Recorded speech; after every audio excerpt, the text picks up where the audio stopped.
I was called to work for Atlanta Life. I wanted to work there because I had read the history of the company, a company founded by a former slave, and that's where I wanted to be.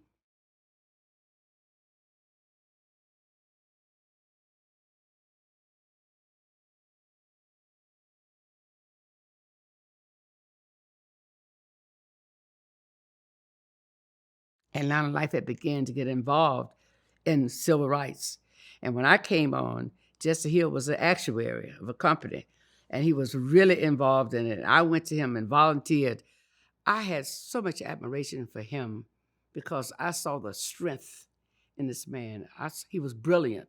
When I saw how this company supported Martin Luther King and the movements, supported the student movement, supported boycotts, supported all of that, and I was instrumental in working with them to help to get that done. When kids need to be bailed out of jail, as quiet as it may be seen, Atlanta Life said, how many children in there? We got them out. Every time I was arrested, I didn't worry because I know Jesse Hill and Atlanta Life was coming. We were getting out. Let me say this. It was a black company. And I used to say oftentimes people ask me to speak, why do you like Atlanta Life? I said, why not?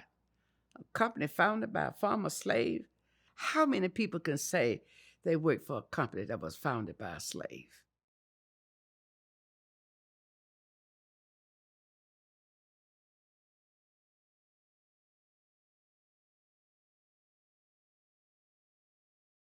He said, well, we're fixing to march around Riches tomorrow. And I joined them. And I marched around Riches. I was arrested. When he said, we need black people to register black people to vote, I volunteered to be one of them. It was very difficult to find people who would help, who would get involved in this, to try to volunteer. You had to go to the Capitol to register. So how many black people would go to the Capitol to register with all that was going on? They were afraid. And oftentimes they wouldn't pass because they made it so difficult. Give you a name with 35 letters in it and ask you to pronounce it. Most doctors couldn't. And so it made it very difficult. But we went down to talk to Ivan Allen, who was the mayor. And we helped him to be elected. The black people put him over. But he wasn't that eager to help us with that. He said, well, he didn't think he would get involved in it. And I remember when we left the meeting, I said to Jesse Hill, well, we elected him. We need to go back and let him know we will work viciously against him. Next time, he won't be a second term mayor. And then I think it went on the news somewhere that we were marching and picketing and trying to get black deputy registers. We picket around the election board. And we did it 2 days and it went fine. The third day, the Ku Klux Klan came and they crossed the street. And I must admit, we were scared to death. But after the third day, the next thing you know, I don't know whether Ivan Allen heard of what happened, but he contacted us and said he wanted to help. And I was one of the first. It was 6 of us. We went to the Capitol and had to be fingerprinted and sworn in. 6 deputy black registers in the whole state of Georgia. But we went to David T. Howard, Washington High School, and Carver High School and registered black people to vote from 7 o'clock in the morning until 7, sometimes 9 and 10 o'clock at night. We did that for 3 or 4 months. And it was so rewarding when you would register people, old people who said, I've wanted to do this all my life, but I was afraid.